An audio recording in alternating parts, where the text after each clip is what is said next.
It is an immense pride and profound joy that I am here today to witness the birth of an organization destined to rewrite the narrative of womanhood. The inauguration of IFLA, I have witnessed firsthand systemic biases that hold them back, the glass ceiling that threatened to shatter their dreams, and the societal norms that try to confine them with the narrow definitions. But let me tell you, the fire that is in the eyes of the young girls, daring to reach the star.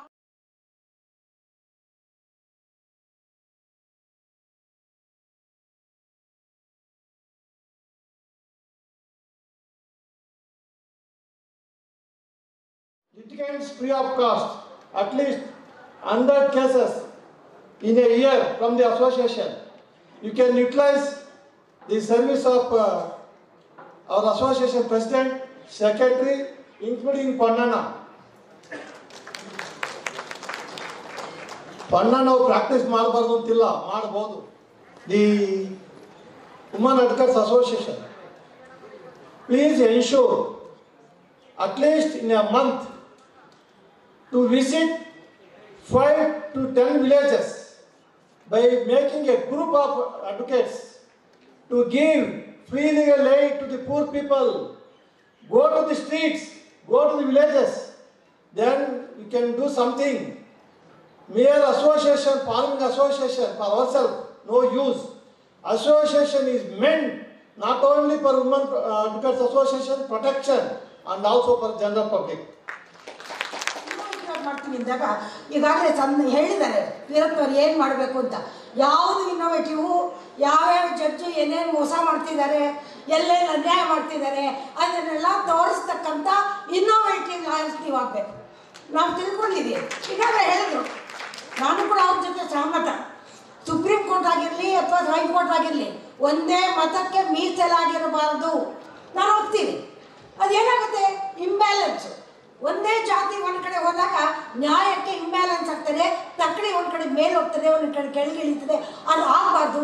ಈಗ ಅದು high court ಆಗ್ತಾ ಇದೆ, supreme court ಆಗ್ತಾ ಇದೆ. ಅದನ್ನು ಹೇಗೆ ಸರಿಪಡಿಸ್ಬೇಕು ಅನ್ನೋದನ್ನ ವೀರಪ್ಪನವರೇ ಹೇಳಬೇಕು.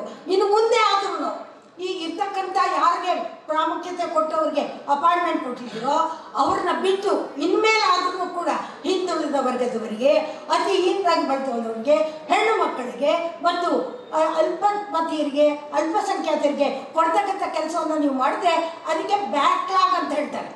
SC/STಗಳಿಗೆ ಅಪಾಯಿಂಟ್ಮೆಂಟ್ ಅತ್ಯಾಚಾರ ಅದರ ತೀರ್ಪು, ಅದರ ವಿರುದ್ಧ ಬರೆದಂಥ ಸೂಚನೆ ಗುಜರಾತ್ ಹೈಕೋರ್ಟ್. ಆ ನ್ಯಾಯಮೂರ್ತಿಗಳನ್ನು ಮಹಿಳೆ ಇದ್ದಿದ್ದರಿಂದ ಆ ತೀರ್ಪು ಬರ್ತಾ ಇದೆ. ಅದೇ ಉಚ್ಚ ನ್ಯಾಯಾಲಯಕ್ಕೆ ಬಂದಾಗ ನಮ್ಮೆಲ್ಲರಿಗೂ ಕೂಡ ಇವತ್ತು ಹೆಮ್ಮೆ. ನ್ಯಾಯಮೂರ್ತಿಗಳಾದಂಥ BV ನಾಗರತ್ನ ಅವರು ಭಾಳ ಉತ್ತಮವಾದಂಥ ತೀರ್ಪನ್ನು ಬರೆದಿದ್ದಾರೆ. ನಾನು ರಾಜಕಾರಣಕ್ಕೆ ಹೋಗಿದ ನಂತರ ಮೊದಲನೇ ತೀರ್ಪು ಓದಿದಂತೆ ಅದೇ. ಮೊನ್ನೆ ಕೂಡ ಯಾರು ಉಲ್ಲೇಖ ಮಾಡಿದ್ರು, ನಾನು ಅದನ್ನು ಲೇಖನವನ್ನು ಬರೆದು ಪತ್ರಿಕೆಗಳು ಕೊಟ್ಟಿದ್ದೀನಿ.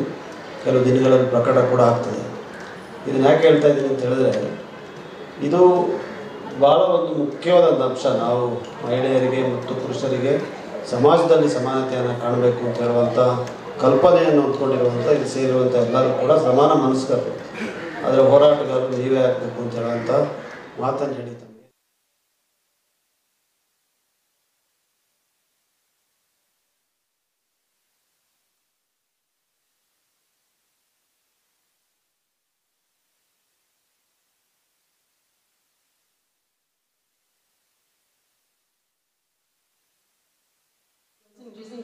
For the Supreme Court Justice of US. She always says, after 77 years ಆದಮೇಲೆ ಹೆಣ್ಮಕ್ಳು ಒಂದು ಅಸೋಸಿಯೇಷನ್ ಬೇಕು ಅಂತ ಬಂದಿದ್ದಾರಲ್ಲ, ತುಂಬ ಸಂತೋಷ. ಅದು ಅಸೋಸಿಯೇಷನ್ ಆಗಿಲ್ಲದೆ ಈ ಸಮಾಜಕ್ಕೆ ಒಳ್ಳೆಯ ಮಾರ್ಗದರ್ಶಕರಾಗಿ ಅಸೋಸಿಯೇಷನ್ ಮುಂದುವರಲಿ, ಅವರಿಗೆಲ್ಲ ಒಳ್ಳೆಯದಾಗಲಿ ಅಂತ ಹೇಳಕ್ಕೆ ಇಷ್ಟಪಡ್ತೀನಿ. ನಾನು not only ladies, entire society ಬೆನ್ನೆಲುಬು ನಿಂತ್ಕೋತೀನಿ. ನಾನು forum of lady advocates forum ಮಾಡಿದ್ದೀನಿ. ಲೇಡಿ ಅಡ್ವೊಕೇಟ್ಸ್ ಒಂದು ಅಸೋಸಿಯೇಷನ್ನು. ಇದರಲ್ಲಿ ಒಂದು 400 ಜನ ಬೆಂಗಳೂರು ಅಡ್ವೊಕೇಟ್ಸು ಮೆಂಬರ್ ಆಗಿದ್ದಾರೆ. ಸೊ ಹಾಗಾಗಿ ನಾನು ಎಲ್ಲರಿಗೂ ವಿನಂತಿ ಮಾಡ್ಕೊಳ್ಳೋದೇನು ಅಂತ ಹೇಳಿದ್ರೆ, ಎಲ್ಲ ಮಹಿಳೆಯರು ಒಗ್ಗಟ್ಟಿಂದ ಇಲ್ಲ ಅಂತ ಹೇಳಿದ್ರೆ ಇಲ್ಲಿ ಏನೂ ಸಾಧನೆ ಮಾಡೋದಕ್ಕಾಗೋದಿಲ್ಲ. ಈಗ ಎಲ್ಲ ನಮ್ಮ ಯಾವುದೇ ವೃತ್ತಿ ಜೀವನದಲ್ಲಿ ನಾವು ತೊಗೊಂಡ್ರೇನು ಹೆಣ್ಮಕ್ಳ ಒಂದು ಅಲ್ಲಿ ಪ್ರೆಸೆನ್ಸು ಬರೀ ಬೆರಳೆಣಿಕೆಯಷ್ಟು.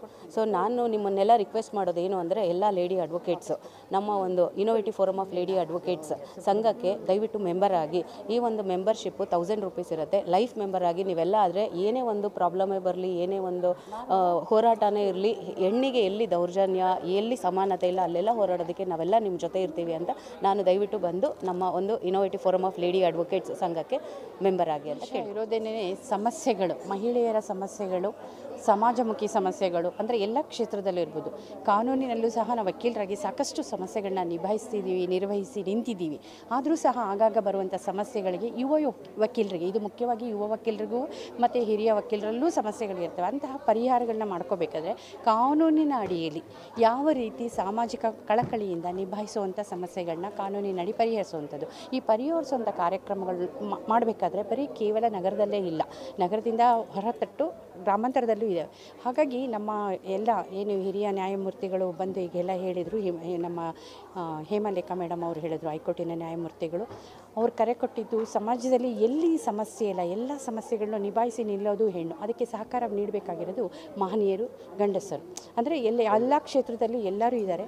ಆದರೆ ಈ ಕ್ಷೇತ್ರದಲ್ಲಿ ಯಾವುದೇ ಕ್ಷೇತ್ರದಲ್ಲಿ ಸಾಧನೆ ಮಾಡಬೇಕಾದ್ರೆ ಮಹನೀಯರ ಸಹಕಾರ ಮನೆಯಲ್ಲಾಗಲಿ ಹೊರಗಾಗಲಿ, ವೃತ್ತಿ ಜೀವನದಲ್ಲಾಗಲಿ ಕುಟುಂಬದಲ್ಲಾಗಲಿ, ಗಂಡನಾಗಲಿ ಅಣ್ಣ ತಮ್ಮ ಅಪ್ಪ ಅಮ್ಮ, ಹಾಗೆ ಇಲ್ಲಿ ವೃತ್ತಿ ಜೀವನದಲ್ಲಿ ಸಹೋದರ ಸಹೋದರಿಯರ ಮತ್ತು ಎಲ್ಲ ಜಡ್ಜಸ್ಗಳಿರ್ಬೋದು, ವಕೀಲರಿರ್ಬೋದು, ಎಲ್ಲರ ಸಹಕಾರವು ಅತ್ಯಮೂಲ್ಯವಾಗಿರುತ್ತೆ. ಈ ಸಹಕಾರದೊಂದಿಗೆ ಈ ಸಂಸ್ಥೆಯನ್ನು ಮುನ್ನಡೆಸಬೇಕು ಅಂದರೆ ಸಮಸ್ಯೆಗಳಿಗೆ ಪರಿಹಾರ ಸಿಗುತ್ತೆ ಅಂದರೆ ಜನ ಮೆಂಬರ್ ಆಗ್ತಾರೆ.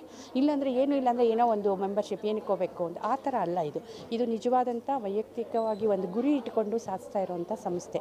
ಅದಕ್ಕಾಗಿ ಇದು ಹುಟ್ಟಾಕಿರೋದು ಅಂದರೆ ಸಮಸ್ಯೆಗಳಿಂದ ಪರಿಹರಿಸಿ ಹೊರಗೆ ಬರಬೇಕು ಅಂತ. ಆ ಕಾರಣದಿಂದ ಎಲ್ಲರೂ ಒಮ್ಮತದಿಂದ, ಮಹಿಳಾ ವಕೀಲರೇನಿದೆಯೋ ಹಿರಿಯರು ಕಿರಿಯರು ಎಲ್ಲರೂ ಸಹ, ಪ್ರಮೀಳಾ ನಿಸರ್ಗೆ ಅದೇ ಹೇಳಿದ್ರು, ಎಲ್ಲೋ ಒಂದು ಅನ್ಯಾಯ ಆದಾಗ ಪ್ರತಿಭಟಿಸೋಕ್ಕೆ ಒಂದು ಧ್ವನಿ ಬೇಕು.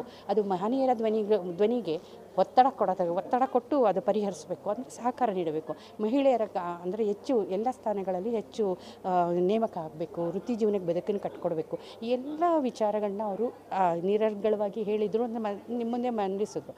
ಯಾಕೆ ಇವೆಲ್ಲ ಹೇಳಬೇಕು ಅಂತ ಅನ್ಸಿದ್ರೆ, ದೇಶದ ಜೊತೆಗೆ ಹೆಜ್ಜೆ ಹಾಕಲಿಲ್ಲ, ಅದು ಫಲಕಾರಿಯಾಗಿ ಅಂದರೆ ಪ್ರಾಕ್ಟಿಕಲಾಗಿ ತರಲಿಲ್ಲ ಅಂದರೆ ಅದು ಸಕ್ಸಸ್ ಆಗಲ್ಲ. ಅದಕ್ಕೋಸ್ಕರ ಕರ್ನಾಟಕಾದ್ಯಂತ ಈಗೇನು ನಾವು 450 ಸದಸ್ಯರಿದ್ದೀವಿ ಈಗಾಗಲೇ, ಆ ಸದಸ್ಯರ ಜೊತೆಗೆ ಪ್ರತಿಯೊಬ್ಬರು ಒಂದು 1000 ರೂಪಾಯಿ ಕೊಟ್ಟು ಮೆಂಬರ್ ಆಗೋದ್ರಿಂದ ನಮ್ಮ ಸಂಸ್ಥೆಯನ್ನು ಇನ್ನೂ ಹೆಚ್ಚಿನ ಗುಣಮಟ್ಟದಲ್ಲಿ ಎಲ್ಲ ಗ್ರಾಮಾಂತರಕ್ಕೂ ನಗರಕ್ಕೂ ರಾಜ್ಯ ಮಟ್ಟದಲ್ಲಿ ಇದನ್ನು ಮುಂದುವರಿಸ್ಕೊಂಡು ಬೆಳೆಸ್ಬೋದು.